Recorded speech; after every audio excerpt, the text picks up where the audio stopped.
Finally you are live लिखा हुआ आ गया है दोस्तों। Welcome back to the resolution batch. दोस्तों स्वागत है आपका रेजोल्यूशन बैच में। सीएमए फाउंडेशन के रेजोल्यूशन बैच में हम आपके सभी चैप्टर्स के 100% कॉन्सेप्ट्स क्लियर करा रहे हैं और कुछ क्वेश्चंस भी करा रहे हैं ताकि इजीली आपका फाउंडेशन का एग्जाम क्लियर हो जाए। दोस्तों इससे पहले आप जानते हो हमने एक सीएमए फाउंडेशन का फास्ट ट्रैक बैच भी लिया था दिसंबर अटेम्प्ट के लिए। ये जो आपका अटेम्प्ट है जून 2024 और दिसंबर 2024 दोनों के लिए क्लासेस वैलिड है। दोस्तों पिछले सेशन में हमने आपका जॉइंट वेंचर खत्म किया था एमसीक्यू के साथ और क्वेश्चन प्रैक्टिस किए थे थोड़े बहुत। आज हम स्टार्ट करेंगे आपका सबसे फेवरेट चैप्टर। पता नहीं बहुत सारे स्टूडेंट्स का नहीं फेवरेट चैप्टर ऑलरेडी बन चुका है क्योंकि इतनी बार वो हमसे पढ़ चुके हैं और बहुत सारी बातें हम आपको बताते हैं इस चैप्टर के अंदर। चैप्टर का नाम है दोस्तों, चैप्टर का नाम है आपका कंसाइनमेंट अकाउंटिंग। चैप्टर का नाम लिखेंगे consignment consignment accounting consignment accounting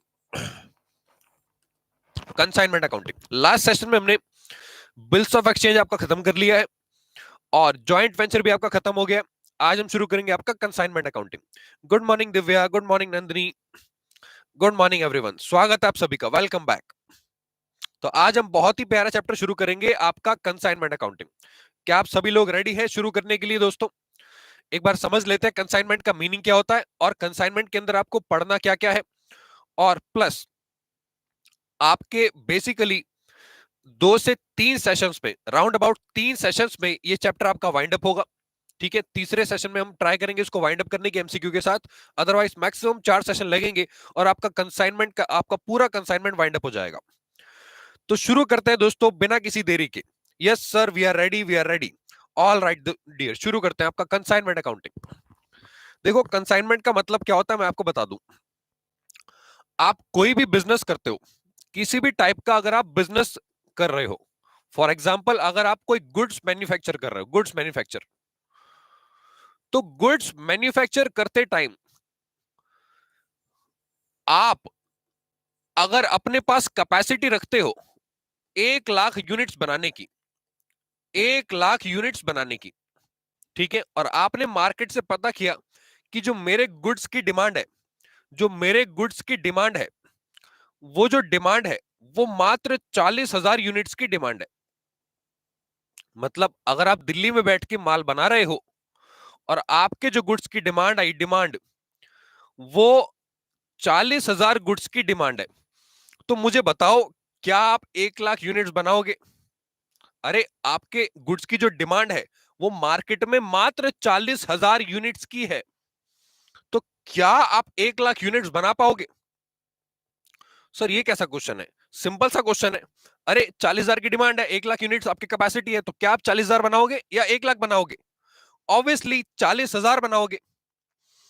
तो यहां पे दोस्तों अगर डिमांड बढ़ के 3 लाख यूनिट्स हो जाए, डिमांड बढ़ के 3 लाख यूनिट्स हो जाए, तो आप क्या करोगे दोस्तों? तो ऑब्वियसली आप अपनी कैपेसिटी को इंक्रीज करोगे, आप अपनी कैपेसिटी को इंक्रीज करोगे। सर कंसाइनमेंट में आप ये क्या कैपेसिटी की बातें कर रहे हो? दोस्तों अभी आपको राज पता लग जाएगा कि मैं क्यों कैपेसिटी की बात आपसे कर रहा हूं। देखो होता क्या है कि ये जो डिमांड मैटर करती है ना, ये एरिया, टेरिटरी और आपकी टेरिटोरियल जो आपकी रिक्वायरमेंट्स होती है उनसे मैटर करती है। फॉर एग्जांपल अगर आप दिल्ली में माल बना रहे हो तो दिल्ली में उस प्रोडक्ट्स की जो डिमांड है जो आप बना रहे हो वो अलग होगी और चंडीगढ़ में उसकी डिमांड अलग होगी। इसका मतलब अगर मैं कंबाइंड डिमांड को ले लूं तो पॉसिबली वो डिमांड ज्यादा होगी एज कंपेयर टू आपके अपने शहर में। इसका मतलब यह है कि अगर आप अपने शहर में माल बना के बेचते हो तो आपको डिमांड कम मिलेगी, लेकिन अगर आप पूरे हिंदुस्तान में माल सप्लाई करना चाहते हो तो दोस्तों पूरे हिंदुस्तान में ऑब्वियसली आपकी डिमांड ज्यादा होगी। तो डिमांड को कवर करने के लिए और अपने बिजनेस को एक्सपैंड करने के लिए एक तरीका होता है, एक वे होता है आपका कंसाइनमेंट। तो चलिए शुरू करते हैं। हेलो श्री सर जी, सुप्रभात। आपको भी सुप्रभात। सर अपने एजेंट को गुड्स भेजना सोल्ड करने के लिए और उसके बाद उससे कमीशन देना। बिल्कुल दिव्या, वेरी गुड, आपने बिल्कुल सही बताया, मैं उसी पॉइंट पे आ रहा था अभी। ठीक है कि आपका आपका एजेंट को आप जब आप माल भेजते हो और उसको कमीशन बेसिस पे सेल करवाते हो उसको बोलते हैं कंसाइनमेंट।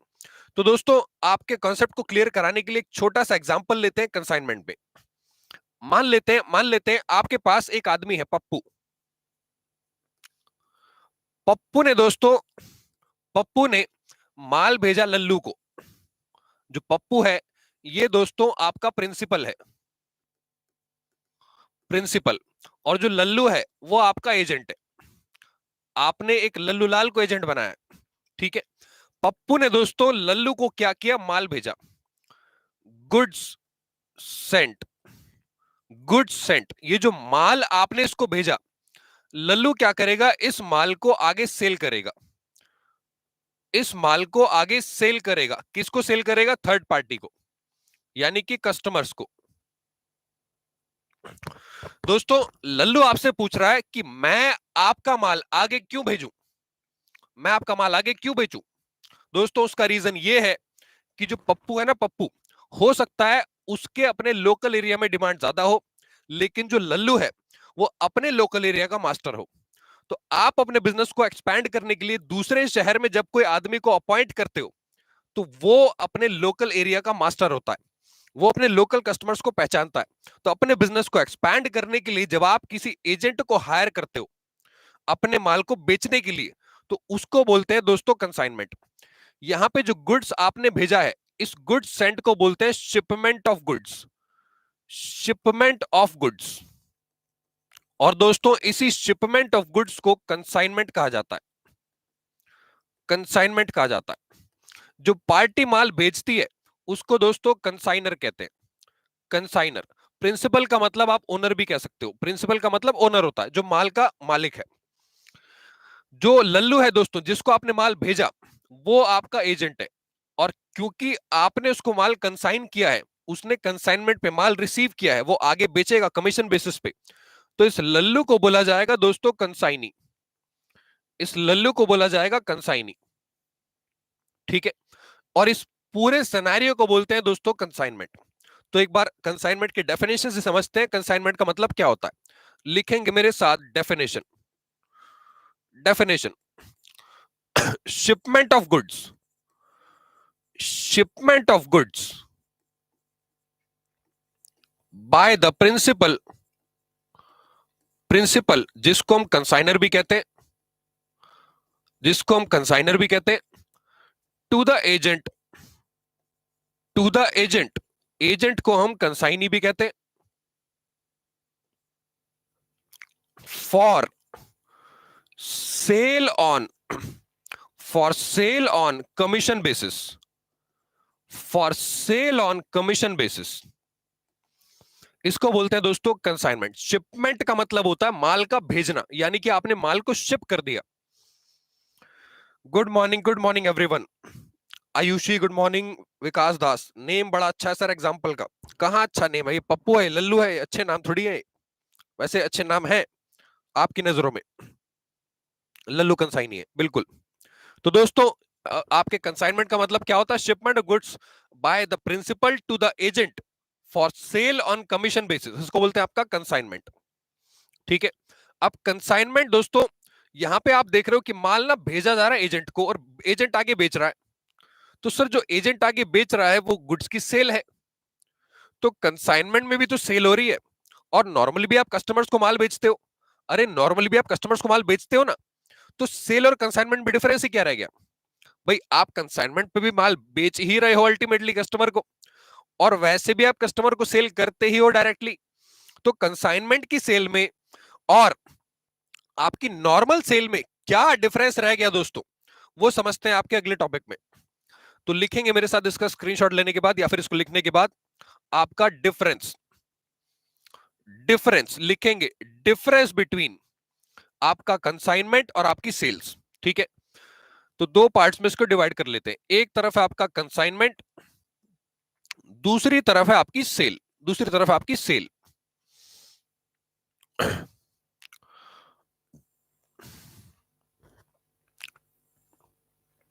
पहला डिफरेंस देखते हैं दोस्तों, कंसाइनमेंट और सेल के बीच में क्या होता है।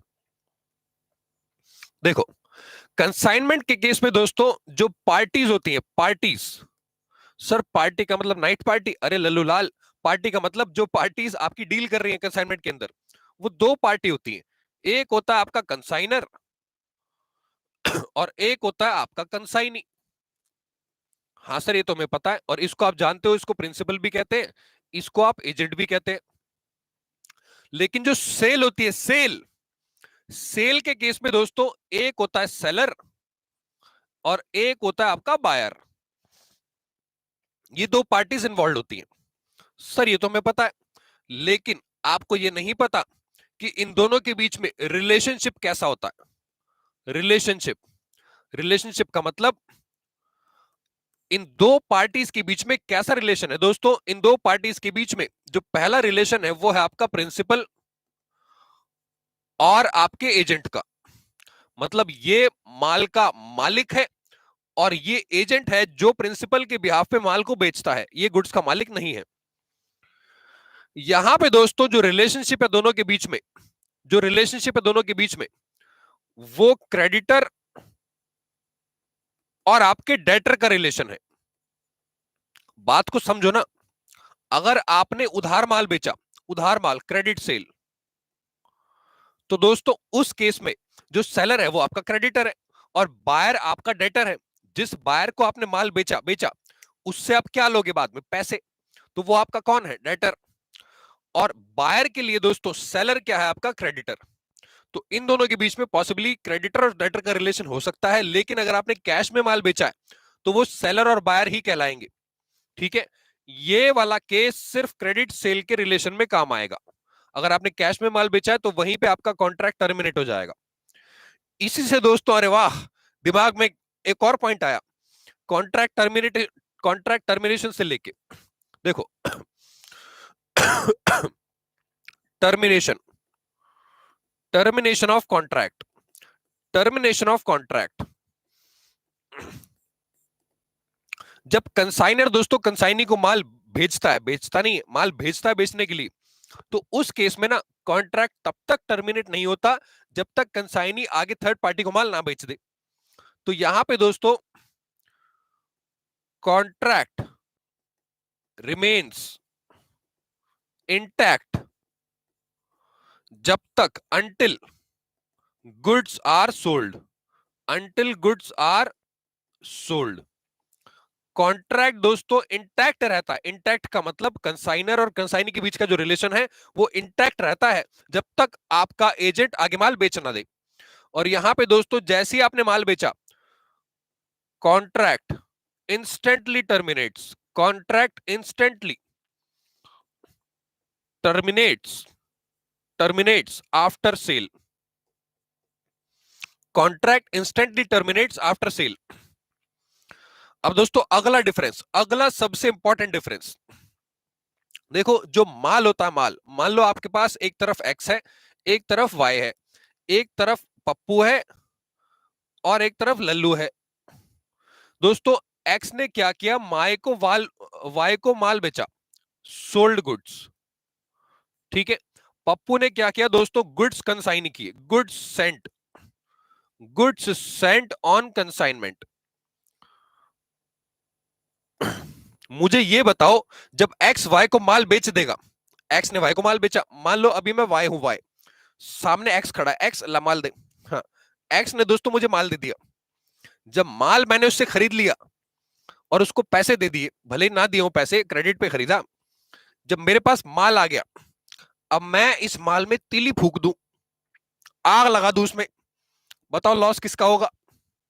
मैंने माल में तीली फूक दी, बताओ लॉस किसका होगा, किसका लॉस होगा बताएंगे। सर आप नाम गलत बोल देते हैं हमेशा मेरा, सॉरी विवेक, अब की बार मोदी सरकार कह रहा था मैं, सॉरी, अब की बार आपका नाम सही बोला जाएगा। सर सीएमए इंटर के लिए बता दूं सर, इतना बड़ा सिलेबस है कैसे कंप्लीट करूं, जून 24 डियर इंटरमीडिएट के लिए एक लाइव सेशन हुआ था हमारा, संतोष सर का और आपका, नितिन सर और विनीत सर सब लोग बैठे थे, तो वो आप जाके देखो एक बार। सीएमए फाउंडेशन में बहुत हेल्पफुल था आप, thank you, you most welcome dear. हाँ जी, अरे बताएंगे ना, मैंने तीली फूक दी, लॉस किसका हुआ, ऑब्वियसली मेरा, क्योंकि दोस्तों माल बिक चुका था और कॉन्ट्रैक्ट टर्मिनेट हो गया था हम दोनों के बीच में। वो सारा तीली फूकने का जो लॉस है वो दोस्तों मेरा है। लेकिन दोस्तों कंसाइनमेंट के केस में ध्यान रखना, कंसाइनमेंट के केस में जो पप्पू ने लल्लू को माल भेजा है, बेचा नहीं है, भेजा है, अगर लल्लू माल में तीली फूकता है तो दोस्तों अगर मैं पप्पू हूं और ये लल्लू है तो मैं लल्लू का जाके सीधा कॉलर पकड़ूंगा, हाँ भाई कैसे। इसका मतलब अगर मैंने माल भेजा है उसको तो यार वो लॉस भी मेरा होगा, मेरे ऊपर आएगी सारी चीजें, सारा लॉस मुझे बियर करना पड़ेगा। उसका माल थोड़ी है, उसने थोड़ी बनाया, मैंने बनाया माल, माल मैंने भेजा उसको बेचने के लिए कमीशन बेसिस पे, वो सारा लॉस दोस्तों मैं बियर करूंगा। तो यहां पे दोस्तों जो अगला डिफरेंस है वो है आपका risk, risk of loss, risk of loss. Consignment के केस में दोस्तों risk, risk remains with the consignor. ऐसा क्यों? क्योंकि कंसाइनर जो है वो आपका मालिक है गुड्स का, सारा रिस्क वही बियर करेगा। यहां पे दोस्तों जो रिस्क है, रिस्क, रिस्क क्या होता है? Risk gets transferred, risk gets transferred to the buyer. अरे आपने माल बेच दिया ना तो सारा रिस्क ट्रांसफर हो गया, अब हमें कोई मतलब नहीं है बायर से, सारा रिस्क आपका। तो ये था दोस्तों रिस्क ऑफ लॉस। बिल्कुल पप्पू का लॉस होगा। अब आते हैं दोस्तों आखिरी डिफरेंस पे। आखिरी डिफरेंस में दोस्तों risk of, risk of bad debts, risk of bad debts. यहां पे दोस्तों जब एक्स ने वाई को माल बेचा था, एक्स ने वाई को माल बेचा और वाई पेमेंट लेके भाग गया अमेरिका, अरे वाई ने पेमेंट नहीं करी एक्स की, तो यहां पे लॉस किसका हुआ? बैड डेट्स का। बैड डेट्स का मतलब आप जानते हो, पैसे लेके भागे डेटर, तो उस केस में दोस्तों लॉस होगा आपके एक्स का। तो यहां पे एक्स कौन है? आपका सेलर। सेल के केस में जो सारा बैड डेट्स का लॉस होता है दोस्तों वो आपका सेलर बियर करता है, seller bears, seller bears the risk of, the risk of, the risk of bad debts। आपका सारा बैड डेट्स का लॉस कौन बियर करता है? आपका सेलर। अब दोस्तों कंसाइनमेंट के केस में क्या होता है? देखो पप्पू ने लल्लू को माल भेजा, अरे पप्पू ने लल्लू को माल भेजा, लल्लू ने आगे किसी थर्ड पार्टी को, मान लो मांगे राम, ठीक है, मांगे राम को माल बेच दिया। मांगे राम एक आदमी है, मांगे राम, इसने मांगे राम को माल बेच दिया, इसका नाम ही मांगे राम था, ये मांगा इसने माल और ये चला गया। अब दोस्तों ये आपकी पेमेंट लेके भाग गया, लल्लू बेचारा रोता रोता आया, कहने लगा पप्पू इतनी खुशी मुझे आज तक नहीं हुई। पप्पू ने पूछा क्या हुआ? लल्लू ने बोला कि वो ना पैसे लेके भाग गया। पप्पू ने 2 चांटे दिए लल्लू को, तुझे खुशी हो रही है? लल्लू ने बोला सॉरी, इतना दुख मुझे आज तक नहीं, गलती से खुशी बोल दी मैंने, आंसू आ रहे हैं मेरे, वो पैसे लेके भाग गया। दोस्तों ये सारा लॉस कौन बियर करेगा बैड डेट्स का? अरे माल किसका था? माल दोस्तों पप्पू का था, लेकिन इसका डायरेक्ट आंसर ये नहीं होगा कि पप्पू लॉस को बियर करेगा।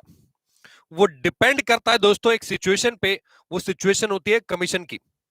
उस कमीशन के बारे में मैं आपको आगे जाके बताने वाला हूं, अभी आगे जाके डिस्कस करेंगे ना कमीशन के बारे में, मैं आगे जाके कमीशन के बारे में आपको बताऊंगा कि वो कमीशन क्या होता है, वो कमीशन कैसे पे होता है और उस केस पे लॉस कौन बियर करता है। तो एक काम करते हैं दोस्तों, सर थर्ड वाला पॉइंट एक बार रिपीट कर दीजिए। थर्ड वाला पॉइंट कौन सा है? Termination of contract. अच्छा ये वाला देखो, यहां पे एक्स ने वाई को माल बेच दिया, इन दोनों के बीच में जो सेल का कॉन्ट्रैक्ट हुआ था, सेल का कॉन्ट्रैक्ट, वो कॉन्ट्रैक्ट खत्म हो जाएगा जैसी माल बिक जाएगा। पप्पू ने लल्लू को माल भेजा है, ये एक कंसाइनमेंट का कॉन्ट्रैक्ट है। कंसाइनमेंट का कॉन्ट्रैक्ट तभी खत्म होगा जब लल्लू आगे मांगेराम को माल बेच देगा। अरे इसने, पप्पू ने लल्लू को माल दिया, लल्लू ने आगे बेच दिया, वही तो उसका काम था। तो जब तक ये अपने अल्टीमेट टारगेट पूरे नहीं कर देगा तब तक कॉन्ट्रैक्ट दोनों का बंधा रहेगा, मतलब कॉन्ट्रैक्ट आपका वैलिड रहेगा। जब तक ये माल आगे नहीं बेच देगा। तो माल टर्मिनेट कब हो, जो आपका कॉन्ट्रैक्ट टर्मिनेट कब होगा, जब लल्लू आगे माल बेच देगा। तो यहां पे कॉन्ट्रैक्ट टर्मिनेशन का मतलब है कि कॉन्ट्रैक्ट इंटैक्ट रहता है, बना रहता है जब तक माल बिक ना जाए। लेकिन यहां पे दोस्तों माल बिकते ही आपका कॉन्ट्रैक्ट खत्म हो जाता है। तो सर बात तो वही है, दोनों के केस में सेल में आपका वो कॉन्ट्रैक्ट टर्मिनेट हो रहा है। हाँ हो रहा है, तभी तो वही कह रहा हूं। यहाँ पे माल भेजा जा रहा है, यहाँ पे माल बेचा जा रहा है, बेचने पे कॉन्ट्रैक्ट खत्म। यहाँ पे भी कॉन्ट्रैक्ट तभी खत्म होगा जब माल बेच दिया जाएगा। हाँ जी दोस्तों, तो ये था आपका आखिरी point, risk of bad debts. अब यहाँ पे मैं आपको बता देता हूं, क्योंकि आगे जाके मैं इसकी रेफरेंस लेने वाला हूं। सबसे पहले समझते हैं आपका कंसाइनमेंट में आपका बैड डेट्स का लॉस कौन बियर करेगा। दोस्तों, अगर आप एक डेल क्रेडिटर कमीशन होता है, वो क्या होता है मैं आगे जाके आपको बताऊंगा। ठीक है, डेल क्रेडिटर कमीशन। अभी के लिए मैं आपको ये पॉइंट पढ़ने के लिए रेकमेंड नहीं करता। इफ डेल क्रेडिटर कमीशन आपका अलाउड है तो दोस्तों रिस्क बियर करेगा आपका कंसाइनी। अगर वो अलाउड नहीं है, अगर वो अलाउड नहीं है तो रिस्क बियर करेगा आपका कंसाइनर। कंसाइनर, जो लोग चैप्टर पहली बार पढ़ रहे हैं इस पॉइंट को यहीं छोड़ देंगे, इस पॉइंट को अभी नहीं पढ़ेंगे, अभी इसको छोड़ देंगे। ये मैं बताऊंगा आपको कब पढ़ना है वापस आके। ठीक है सर, ऐसा क्यों आप बताओगे? क्योंकि दोस्तों इस क्लास में मैं ही एक्टर हूं, मैं ही डायरेक्टर हूं, मैं ही प्रोड्यूसर हूं। आप जस्ट एक ऑडियंस हो जो इस मूवी को देख रहे हो। सर हीरोइन कौन है? अकाउंट्स। Sir villain Calcutta. दोस्तों मूवी हम चला रहे हैं, आपको एज एन ऑडियंस मूवी को देखना है। ठीक है, हाँ जी, गुड मॉर्निंग नंदनी झा। पारुल वर्मा कह रही है लल्लू जितना लॉस होगा उसका कंपनसेट करेगा। लल्लू जितना लॉस होगा उसका कंपनसेट करेगा नहीं डियर, ऐसा कुछ नहीं है। लल्लू लॉस कब कंपनसेट करेगा, कैसे करेगा, वो मैं आपको आगे जाके बताने वाला हूं। ठीक है, तो एक बार इसका पूरे का स्क्रीनशॉट ले लेंगे, इसका पूरे का स्क्रीनशॉट लेंगे, फिर हम चलते हैं अपने अगले टॉपिक पे। फिर हम चलते हैं अपने अगले टॉपिक पे।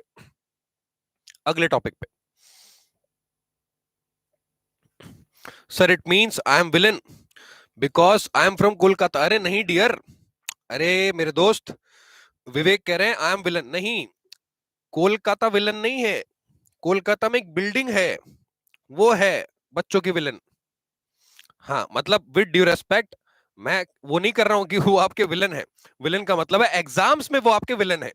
एग्जाम में वो बिल्कुल विलन की तरह ही काम करते हैं। जो आप करना चाहते हो वो आपको उससे पीछे खींचते हैं। मतलब वो आपका टेस्ट लेते हैं एक तरीके से कि आप पास ना हो पाओ किसी भी चक्कर में। स्पेशली दोस्तों इंटरमीडिएट और फाइनल लेवल पे। फाउंडेशन तो चलो फिर भी उस लेवल का आपका नहीं आता। चलते हैं दोस्तों अगले टॉपिक पे। अगले टॉपिक का हेडिंग डाल लेंगे, अगले टॉपिक का हेडिंग कॉन्सेप्ट बेस्ड एग्जाम्पल।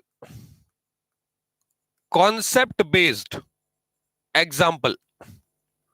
दोस्तों मैं आपको अभी एक एग्जाम्पल कराने वाला हूं। ठीक है, एग्जाम्पल में मैं आपको क्या बताऊंगा कि आपके कंसाइनमेंट में अकाउंटिंग कैसे होती है। मतलब अकाउंटिंग करने के लिए आपको कौन कौन से अकाउंट्स बनाने पड़ते हैं कंसाइनमेंट के अंदर, और कौन सी पार्टीज की बुक्स में कौन से अकाउंट बनते हैं। तो पहले ना कॉन्सेप्ट बेस्ड एग्जांपल से पहले मैं आपको बता देता हूं कि कौन सी पार्टी की बुक्स में कौन से अकाउंट्स बनते हैं।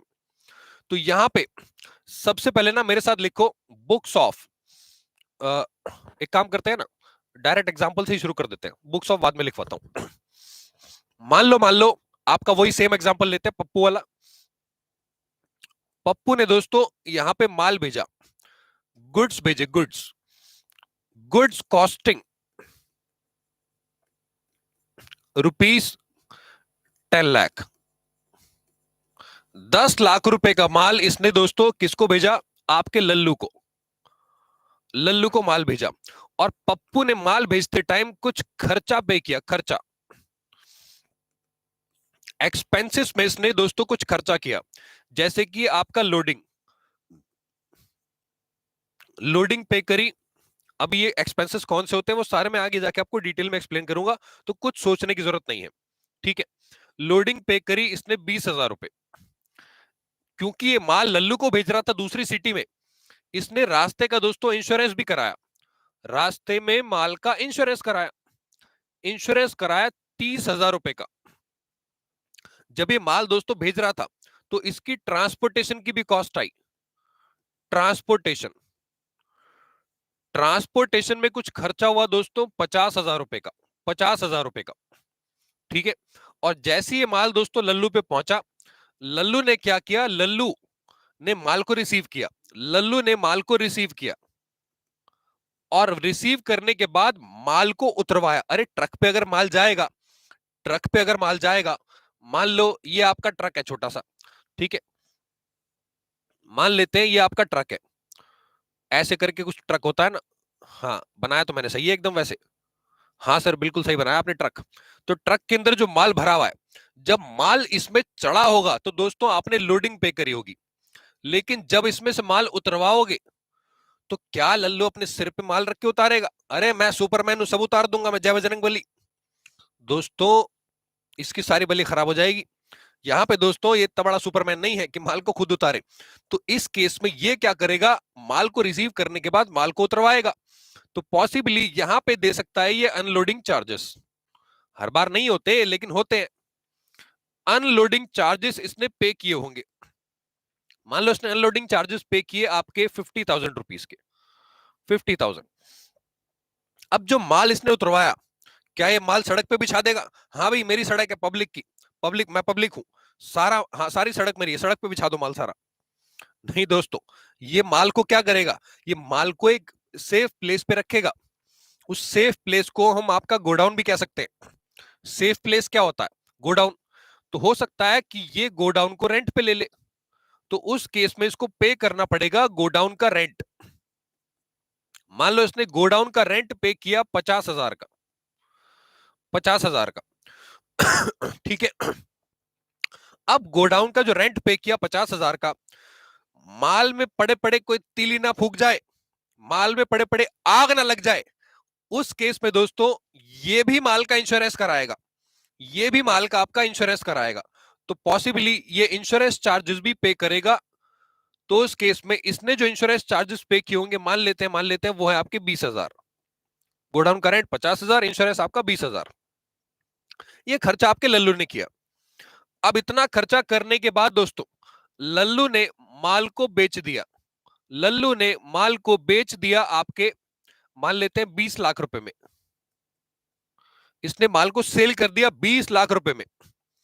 जब 20 लाख में माल बेच दिया तो दोस्तों लल्लू बोला आपके पप्पू से कि यार सुन, सारा काम मैंने किया है, मतलब आपने माल भेजा, खरीदा, मुझे भेज दिया।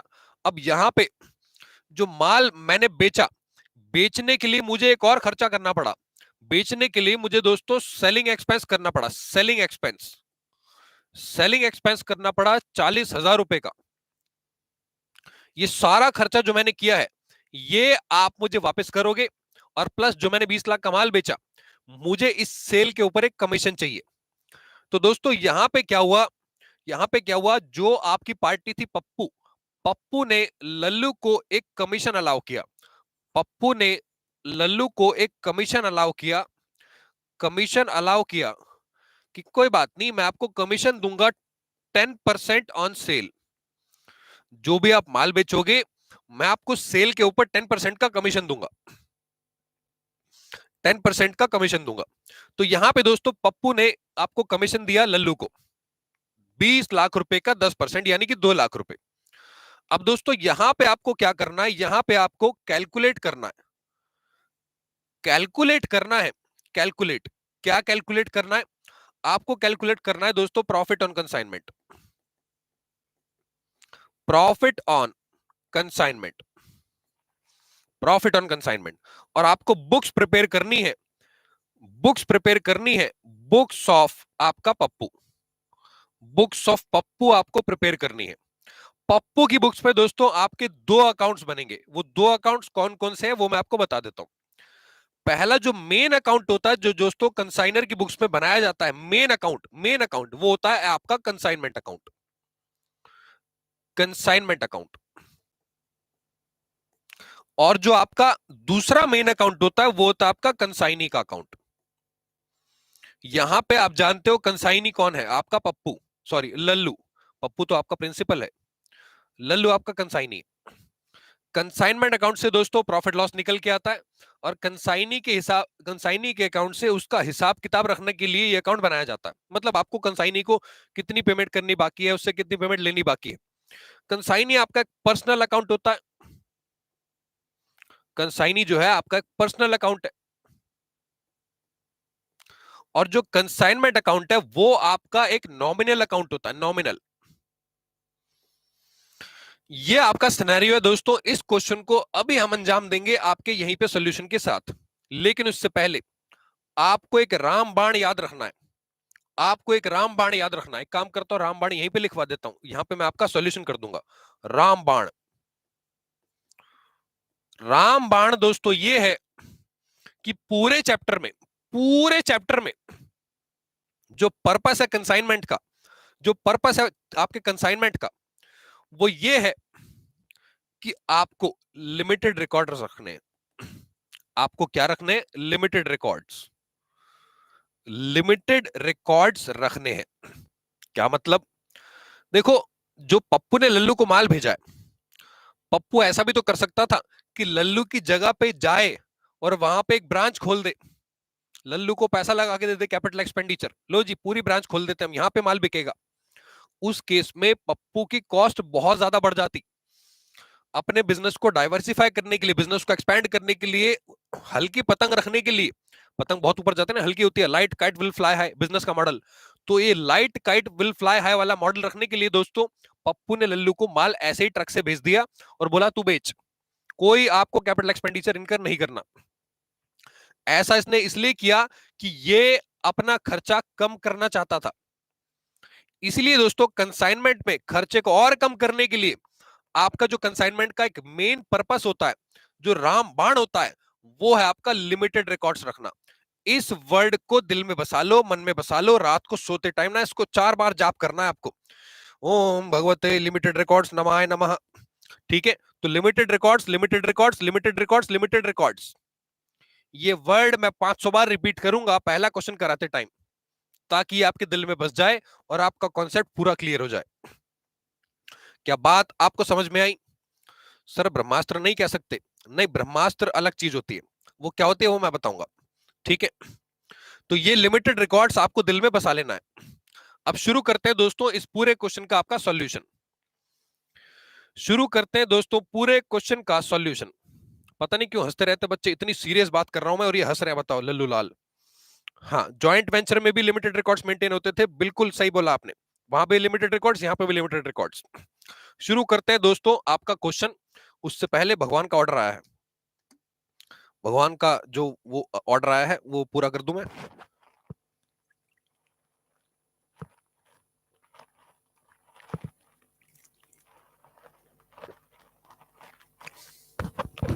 सर पप्पू ने लल्लू को डिपार्टमेंट, क्या बोल रहे हो, डिपार्टमेंट बना के दिया है क्या? नहीं नहीं, कोई डिपार्टमेंट नहीं बना के दिया। हाँ, भगवान का प्रसाद।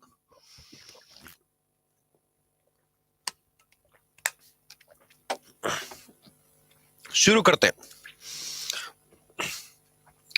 ऊपर हेडिंग आएगा आपका books of, books of Pappu. Pappu की बुक्स है दोस्तों। पप्पू कौन है? अरे पप्पू आपका कंसाइनर है, पप्पू कंसाइनर है। आपको एग्जाम में लिखने की जरूरत नहीं है, वैसे भी आपका एमसीक्यू बेस्ड है। तो यहां पे हम बनाएंगे आपका कंसाइनमेंट अकाउंट, कंसाइनमेंट अकाउंट। देखो जो भी बातें मैंने यहां पे लिखी है ना, वो सारी काम की है, सारी, सबको रिलेट करते चलेंगे। जो भी मैंने एक एक वर्ड भी बोला है, तो उस वर्ड का भी खतरनाक मीनिंग है। ठीक है, कंसाइनमेंट अकाउंट का फॉर्मेट बनाएंगे, पर्टिकुलर्स और आपका अमाउंट, पर्टिकुलर्स और आपका अमाउंट। ये आपकी डेबिट साइड हो गई, ये आपकी क्रेडिट साइड हो गई। अरे वाह सर, कितनी नई बात बताई आपने। हाँ तो सुनो आगे। मैंने आपको अभी भी बताया था कि कंसाइनमेंट अकाउंट क्या होता है, एक नॉमिनल अकाउंट होता है। नॉमिनल अकाउंट से दोस्तों, कोई भी नॉमिनल अकाउंट से प्रॉफिट या लॉस निकल के आता है। आप जब छोटे थे 11वीं क्लास में, तो आपने प्रॉफिट एंड लॉस अकाउंट बनाया था, और सेम वे में जो प्रॉफिट एंड लॉस अकाउंट से प्रॉफिट लॉस निकलता था, सेम दोस्तों आपके कंसाइनमेंट से निकलता है। जब आप प्रॉफिट एंड लॉस अकाउंट की डेबिट साइड में एक्सपेंसेस पोस्ट करते थे और क्रेडिट साइड में आपके रेवेन्यू आइटम होते थे।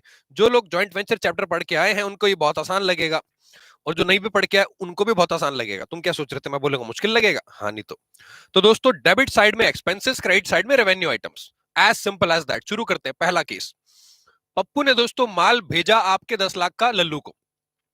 आप पप्पू की बुक्स में अकाउंट्स बना रहे हो, तो जब आप माल भेजोगे तो डेबिट साइड में उसकी पोस्टिंग आएगी, और वो पोस्टिंग किस नाम से आएगी? वो आएगी गुड्स सेंट ऑन कंसाइनमेंट के नाम से, goods Saint on consignment account के नाम से। सर ये नाम यहां पे क्यों आया वो बताऊंगा आपको नेक्स्ट क्लास में। हाँ सर इतना लंबा वेट, और क्या?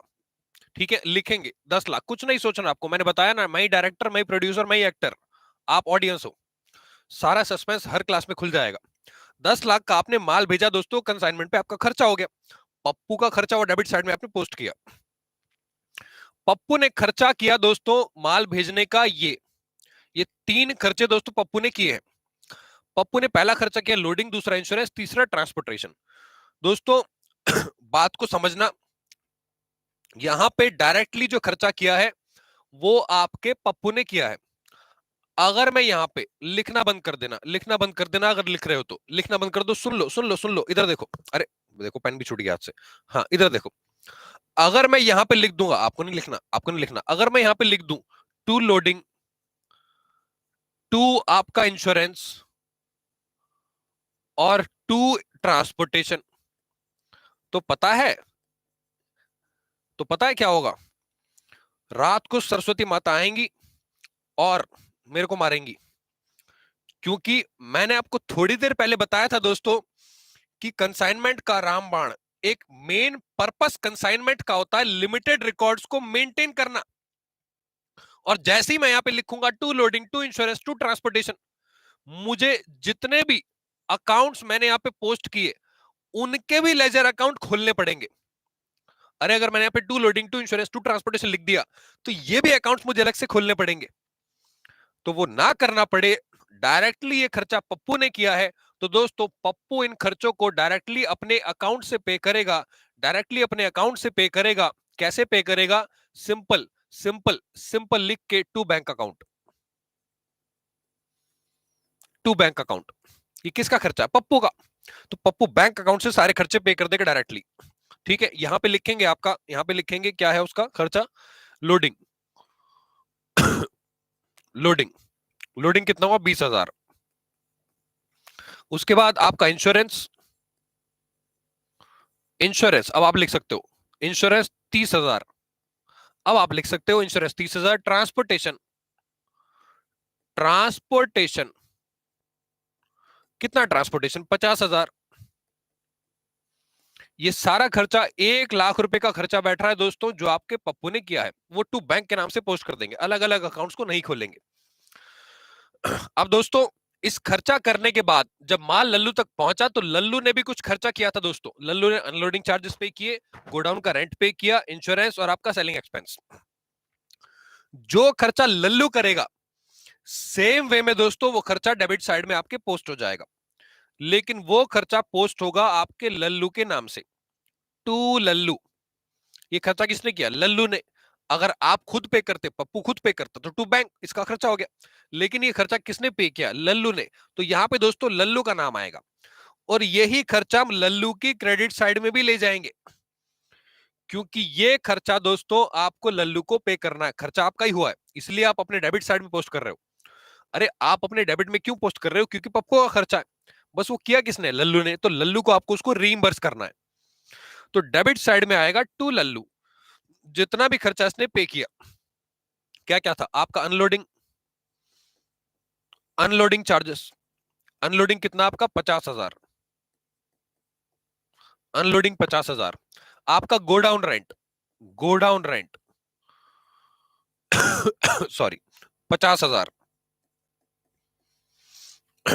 इंश्योरेंस दोस्तों 20,000। इंश्योरेंस आपका 20,000। Selling expense 40,000। ये सारा खर्चा आपके लल्लू ने किया। मुझे बताओ टोटल कितना आ रहा है? 50 50 एक और 60, 1,60,000। 1,60,000 का खर्चा लल्लू ने आपका कर दिया, जो कि कंसाइनमेंट के डेबिट साइड में आएगा, क्योंकि वो आप ही का खर्चा अल्टीमेटली आप ही को बियर करना है। अब दोस्तों लल्लू ने खर्चा करने के बाद आपका माल बेच दिया 20 लाख रुपए का, ये रहा ना, 20 लाख रुपए का माल इसने बेच दिया।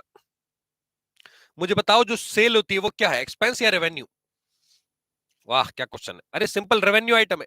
तो दोस्तों जो सेल आपने करी क्रेडिट साइड में, वो सेल जो आपने करी वो सेल किससे करवाई आपने? वो सेल आपने करवाई है लल्लू से। अगर मैं यहाँ पे सेल अकाउंट खोल दूंगा तो सेल आपने तो करी नहीं है, पप्पू ने सेल नहीं करी, सेल किसने करी है? लल्लू ने। जो भी काम लल्लू करेगा, अगर वो खर्चा करेगा तो डेबिट में आएगा, सेल करेगा तो क्रेडिट में आएगी। तो दोस्तों क्रेडिट साइड में बाय लल्लू के नाम से, बाय लल्लू ब्रैकेट में लिख देंगे सेल।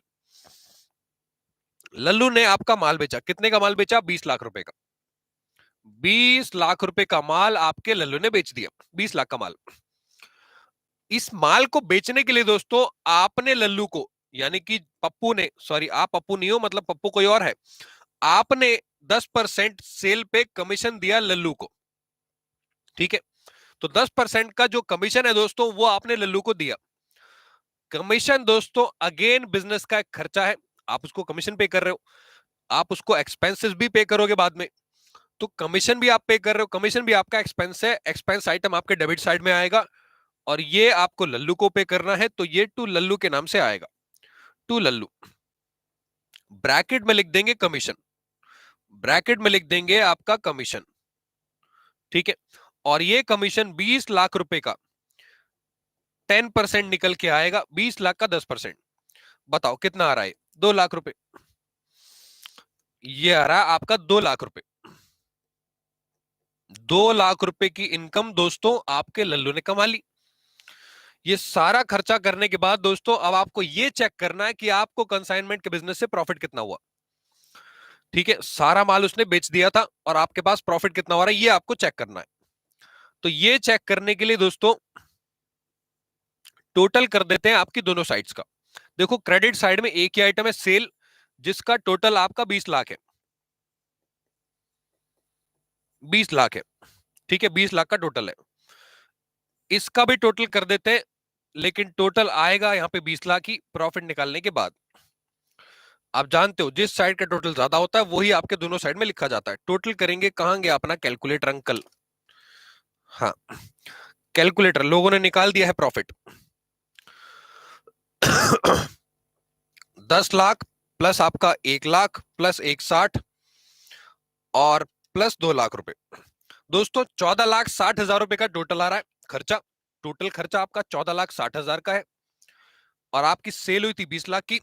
तो जो आपको प्रॉफिट हो रहा है, प्रॉफिट जो आपको प्रॉफिट हो रहा है दोस्तों, वो है आपका to profit on consignment. To profit on consignment वो हो रहा है आपके 5,40,000 का। माइनस कर देंगे 20 लाख में से, 5,40,000 का आपका प्रॉफिट हो रहा है, ये आएगा आपके बैलेंसिंग फिगर से। और आप इसको ट्रांसफर कर देते हो दोस्तों पीएनएल में, transfer to profit and loss. अरे ये किसका प्रॉफिट है? पप्पू का है ना, तो ये अपने प्रॉफिट एंड लॉस में इसको ले जाएगा। बैलेंसिंग फिगर, बैलेंसिंग फिगर, यहां पे आके दोस्तों कंसाइनमेंट अकाउंट आपका खत्म हो जाएगा। यहां पे आके आपका प्रॉफिट, यही आपका पर्पस था कंसाइनमेंट का, प्रॉफिट निकालना। लेकिन दोस्तों कंसाइनमेंट यहां पे खत्म नहीं होता है, अभी आपको हिसाब किताब करना है लल्लू से। लल्लू ने माल बेचा, लल्लू ने कमीशन रिसीव किया, लल्लू ने दोस्तों खर्चा किया, तो आपको उसको खर्चा घटाने के बाद जो भी पेमेंट बनती है लेनी या देनी वो आपको निकालनी है। वो निकालने के लिए दोस्तों एक और अकाउंट बनाया जाएगा, आपका लल्लू अकाउंट। तो मैं एक काम कर रहा हूं, मैं यहां से कुछ चीजें हटा देता हूं, ये आपने लिख ली होंगी। ठीक है, और यहीं पे दोस्तों आपके लल्लू का अकाउंट बनाऊंगा, यहीं पे लल्लू का अकाउंट बनाऊंगा ताकि आपको चीजें समझ में आए। ये लिख लिया आपने सबने, हटा दो इसको।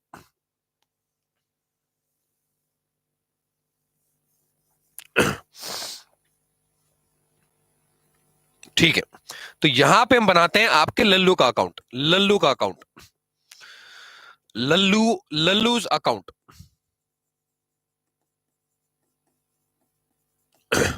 पता है इस ना क्लास के एंड में मैं आपसे क्वेश्चन पुट अप करूंगा, और उस क्वेश्चन का आंसर सभी लोग देंगे। देंगे ना? बिल्कुल देंगे, कैसे नहीं देंगे। पहले लल्लू का अकाउंट बनाते हैं। लल्लू का अकाउंट। देखो, सबसे पहले क्या होता है, जो लल्लू ने खर्चा किया, अरे लल्लू ने खर्चा कितना किया, ये देखो लल्लू ने खर्चा किया था दोस्तों, आपका अनलोडिंग, गोडाउन, इंश्योरेंस, सेलिंग, 1,60,000 का खर्चा। और लल्लू को आपने कमीशन कितना दिया, 2 लाख रुपए। लल्लू ने माल कितना बेचा, 20 लाख रुपए का। मुझे ये बताओ, जो लल्लू ने माल बेचा, क्या वो माल का पैसा लल्लू का है कि आपका है? वो पैसा दोस्तों आपका है। तो जो पैसा लल्लू से आपको लेना है, 20 लाख रुपए लेने हैं, तो वो लल्लू के डेबिट साइड में आएंगे। या फिर आप ये भी कह सकते हो, कंसाइनमेंट में अगर लल्लू क्रेडिट हो रहा है, तो लल्लू के डेबिट में कंसाइनमेंट आएगा।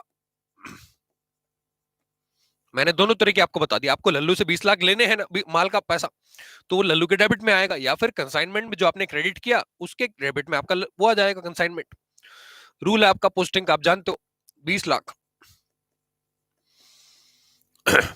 अब दोस्तों कंसाइनमेंट में डेबिट में जितनी बार लल्लू का नाम आ रहा है, उसकी पोस्टिंग हम कर देंगे आपके लल्लू की क्रेडिट साइड में बाय कंसाइनमेंट के नाम से। बाय कंसाइनमेंट, इसने जो खर्चा किया था, खर्चा वो 1,60,000 का था। अब दोबारा लिखने की जरूरत नहीं है, अरे दोबारा वहां चारों एक्सपेंस लिखने की जरूरत नहीं है, ठीक है। और दोस्तों जो कमीशन आपने लल्लू को अलाउ किया, ये टू लल्लू, ये आएगा बाय कंसाइनमेंट के नाम से कमीशन। बाय कंसाइनमेंट के नाम से आपका कमीशन, ब्रैकेट में लिख देंगे कमीशन 2 लाख रुपए। 2 लाख रुपए। अब दोस्तों मुझे ये बताओ, आपको लल्लू से कितने पैसे लेने हैं, 20 लाख, और उसको पे क्या क्या करना है, आपको उसको पे करना है उसका खर्चा 1,60 और उसका कमीशन 2 लाख। तो उस केस में दोस्तों क्या होगा, 20 लाख रुपए जो आपको उससे लेने हैं, उसमें से वो माइनस कर दो जो आपको उसको पे करना है, बाकी बचा हुआ पैसा उससे रिसीव कर लो। फाइनल सेटलमेंट कहते हैं दोस्तों इसको। तो माइनस करेंगे, निकाल लेंगे, कितना आ रहा है, 20 लाख में से आपका 3,60,000 माइनस हो जाएगा। 16,40,000 की पेमेंट दोस्तों आपको उससे फाइनली रिसीव हो जाएगी। 16,40,000 की फाइनल सेटलमेंट में पेमेंट आपको उससे रिसीव हो जाएगी। अब यहां पे आपको एक बात समझनी है, अगर आपको पैसा मिल जाता है तो आएगा बाय बैंक अकाउंट, अगर पैसा नहीं मिलता है दोस्तों तो वो बैलेंस सीडी के तौर पे पड़ा रहेगा, ठीक है। वो बैलेंस सीडी के तौर पे पड़ा रहेगा। बाय, ये आपका फाइनल सेटलमेंट है। फाइनल सेटलमेंट जब पेमेंट आ जाती है, नहीं आती तो दोस्तों वो आपके बैलेंस सीडी के तौर पे पड़ी रहती है। वो आपका क्वेश्चन बताएगा क्या करना है, नहीं बताएगा तो आपको पैसा रिसीव कर लेना, ठीक है। और वो आप अजम्पशन के तौर पे क्वेश्चन में डाल भी सकते हो। तो टोटल हो जाएगा आपका 20 लाख। 20 लाख, ये थे आपके दोनों अकाउंट्स, आपका कंसाइनमेंट अकाउंट्स और आपका कंसाइनी का अकाउंट आपके पप्पू की बुक्स में, यानी कि कंसाइनर की बुक्स में। हाँ जी दोस्तों, सर लल्लू के लिए एक्सपेंसेस हैं जो उसे पे करने हैं, बिल्कुल। थैंक्स सर, हम जैसे गरीबों को फ्री कंटेंट देने के लिए। अरे लल्लू लाल बेटा, जो अपने मुंह से निकालेगा वही बनेगा बाद में। अपने आप को बोलो कि I am the greatest, I am the best, I am the best possible person on planet earth, ठीक है। जो अपने मुंह से निकालेगा वही तेरे को भगवान आशीर्वाद देगा। आपको एक फॉर्मूला बताता हूं, आप पता है जो भगवान से मांगते हो वही आपको भगवान देता है। आप अपने मुंह से कुछ भी निकालो, मैं तो गरीब आदमी हूं, तो भगवान पता क्या करेगा, तथास्तु, तू गरीब ही रहेगा। आप अपने मुंह से निकालो, मुझे तो कोई समझ ही नहीं पाता, क्यों भाई, तू आदमी है कि पाइथागोरस की थ्योरम है जो समझ नहीं पाता, तू समझ ले दोस्तों लोगों को। अरे आप अपने मुंह से कुछ भी निकालते हो तो भगवान का एक ही काम है, तथास्तु। तो आप वो तथास्तु को पॉजिटिवली लो, अपने सेंटेंस को रिवर्स कर दो, और फिर देखो कैसे जादू होना शुरू होता है।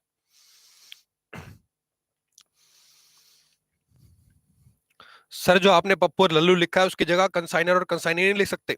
नहीं डियर, एग्जाम में आपको कंसाइनर कंसाइनी का नाम दिया होता है, तो आपको नाम से ही उन अकाउंट्स को प्रिपेयर करना है। नेम रहने पर नहीं लिखते, हाँ बिल्कुल सही बोला Divya. Yes sir, we are brave, very good. जितने भी पॉजिटिव वर्ड्स हैं अफर्मेशन में सब डाल दो दोस्तों, और सब कुछ आपका जिंदगी में होगा, देखना। राजा का बेटा राजा नहीं बनेगा, अब गरीब भी राजा बनेगा। तो फिर गरीब वर्ड यूज कर दिया उसने। मैं अंबानी से ज्यादा अमीर हूं, फिर ये देखो बस ले आया अपना ह्यूमर। बीच में। हाँ जी, तो मुझे आप सभी से एक क्वेश्चन पुटअप करना था, मैं भूल गया था। आई कैन डू एवरीथिंग, बिल्कुल you all can do everything दोस्तों। अभी मुझे आपसे क्वेश्चन पुटअप करना है। एक क्वेश्चन, छोटा सा क्वेश्चन है, एमसीक्यू में आता है आपके कंसाइनमेंट चैप्टर के अंदर। पिछले सेशन में जो फास्ट ट्रैक बैच हमने चलाया था ना, उसमें भी मैंने पूछा था, तो बहुत सारे लोगों ने मजेदार आंसर दिए थे। ठीक है, देखो क्वेश्चन पुटअप करते हैं। इधर आप जानते हो जो आपका कंसाइनर होता है ना, कंसाइनर। हाँ सर, ये जो कंसाइनर है दोस्तों, ये प्रिंसिपल है। इसने कंसाइनी को माल भेजा, कंसाइनी को माल भेजा जो कि इसका एक एजेंट है। तो जैसे ही आपका गुड्स सेंट होते हैं, अरे जैसे ही माल भेज दिया जाता है, तो उस केस में जो फॉर कंसाइनर है, जो फॉर कंसाइनर है, कंसाइनी क्या बन जाता है? कंसाइनी बिकम्स, एग्जाम में क्वेश्चन आता है आपके, आपने गुड्स भेज दिए कंसाइनी को माल बेचने के लिए, तो जो कंसाइनी है वो क्या बन जाता है दोस्तों? Option A, option A creditor, option B debtor, option C seller, option D buyer, option E. चलो ऑप्शन ई नहीं देता, मैं तुम्हें चार ऑप्शन में ही कंफ्यूज कर दूंगा, बहुत है मेरे लिए। हाँ। बताएंगे इसका आंसर? ये क्या हो गया? हाथ लग गया था क्या उस पे? हाँ हाथ लग गया था शायद। कंसाइनर, कंसाइनर ने माल भेजा दोस्तों, तो कंसाइनर के लिए जो कंसाइनी है वो क्या बन जाएगा? Creditor, debtor, seller, buyer. अभी मजा आएगा ना बीडू, बताएंगे। नंदनी कह रही है क्रेडिटर, विवेक कह रहे हैं डेटर, बी डेटर। सभी का आंसर आ रहा है दोस्तों डेटर, सभी का आंसर आ गया डेटर। मजा आ रहा है देख के आंसर ये वाला। हाँ, सभी का आंसर आ रहा है दोस्तों डेटर। अच्छा एक और ऑप्शन दो, एक और ऑप्शन, एक और ऑप्शन दे दूं, एक और ऑप्शन दे दूं। चलो छोड़ो, इसी में बताओ। अरे मजा, कितना मजा आ रहा है यार देख के। सबने डेटर लिखा है, विवेक ने लिखा डेटर, दिव्या ने लिखा बी, राखी ने मैसेज डिलीट कर दिया, श्रवण ने भी डिलीट कर दिया, राखी ने लिखा है सर बी, नंदनी कह रही है डेटर, दिव्या ने तो 50 बार बी लिख दिया। हाँ, श्रवण कह रहे B B B B B B B B. हाँ, Nandini Mehra B, Shravan Raj B, Parul B, B B B. अच्छा, option E, option E someone, कुछ तो बनता ही है। ऑप्शन एफ नो वन, कुछ नहीं बनता। सर क्यों मजा ले रहे हो बताओ? अरे मजा आ रहा है यार, पता नहीं क्यों बहुत मजा आता है मुझे। हाँ, कुछ तो बनता है या कुछ नहीं बनता। क्या ये ऑप्शन में हो सकते हैं? क्या ये ऑप्शन में हो सकते हैं? बताएंगे? अरे जल्दी बताओ यार, क्या ये ऑप्शन में हो सकते हैं क्या? क्या ये ऑप्शन में हो सकते हैं पॉसिबली? अच्छा एक चीज और, अगर मैं इसमें ऑप्शन में डाल दूं ऑप्शन ई एफ जी, हाँ ये एजेंट, एजेंट, अब बताओ आंसर।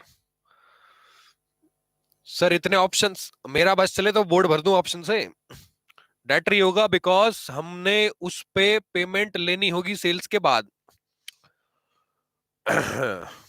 एजेंट, देखो आंसर चेंज हो गया भाई, ये गलत बात है, ये बहुत गलत बात है तुम्हारी। नहीं देखो कितनी गलत बात है। पहले सब लोग कह रहे थे डेटर डेटर डेटर, अरे हम सही कह रहे हैं एकदम, डेटर मास्टर गलत है। अब तुम एजेंट पे आ गए, ये तो गलत बात है यार। यार अब तुम एजेंट पे क्यों आ गए मुझे बताओ, ये तो गलत बात है ना। अब मेरे पास वो ऑप्शन तो है नहीं कि मैं वो रिमूव द आपके रॉन्ग आंसर्स हटा दूं यहां से, क्योंकि ऑप्शन में नहीं था पहले एजेंट, इसलिए। अच्छा ठीक है, देखो आपने ना अपने क्वेश्चन का आंसर खुद ही दे दिया है। जब कंसाइनर कंसाइनी को माल भेजता है तो वो उसका एजेंट बनता है। ना कि डेटर। ठीक है, ना कि डेटर। सर आप बहुत कंफ्यूज करते हो। अब दोस्तों मैं आपको बताने वाला हूं कि क्या कंसाइनी डेटर बनता है कि नहीं बनता। अच्छा आप बताओ मुझे, क्या कंसाइनी कभी डेटर बनता है कि नहीं बनता कंसाइनर का? बनता है दोस्त, जब वो माल बेच देता है। मैंने लिखा था कि कंसाइनर ने कंसाइनी को माल भेजा है, अभी उसने बेचा नहीं है, तो वो सिर्फ एजेंट बनेगा। लेकिन जब ये कंसाइनी आगे माल को बेच देगा, सेल्स गुड्स, तब ये दोस्तों आपका डेटर बनेगा, तभी ये आपका डेटर बनेगा। क्योंकि अब जो कंसाइनर है वो एंटाइटल्ड हो गया है उससे माल के पैसे रिसीव करने के लिए। ठीक है सर, ऑप्शन में एजेंट नहीं हुआ तो बेटा ऑप्शन में एजेंट नहीं हुआ तो इसका आंसर नो वन होगा, कुछ नहीं बनेगा इनमें से, नन ऑफ दीज। ठीक है, उम्मीद करता हूं आपको कॉन्सेप्ट समझ में आ गया होगा एमसीक्यू के पॉइंट ऑफ व्यू से। जब कंसाइनर कंसाइनी को माल भेजता है तो सिर्फ एजेंट बनता है, अदरवाइज कुछ नहीं बनता, कुछ नहीं। डेटर दिया होगा तो डेटर को लात मारना खींच गया डेटर, बट लेकिन दोस्तों जब कंसाइनी माल बेच देगा आगे, तो बेचने के बाद जो कंसाइनी है वो कंसाइनर का डेटर बन जाएगा। ठीक है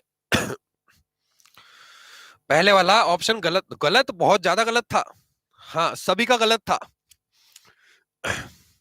सर। और कंसाइनी, कंसाइनर बिकम्स, नहीं कंसाइनी,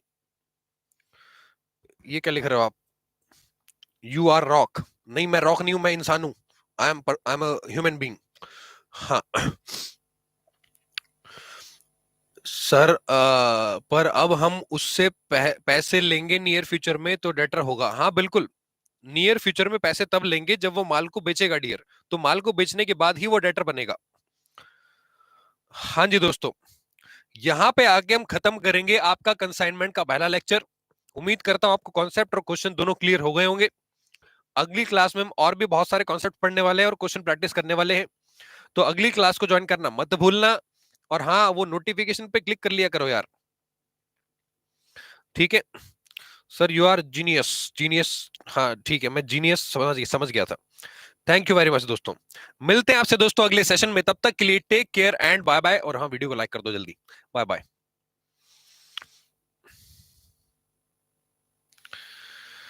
बाय एवरीवन।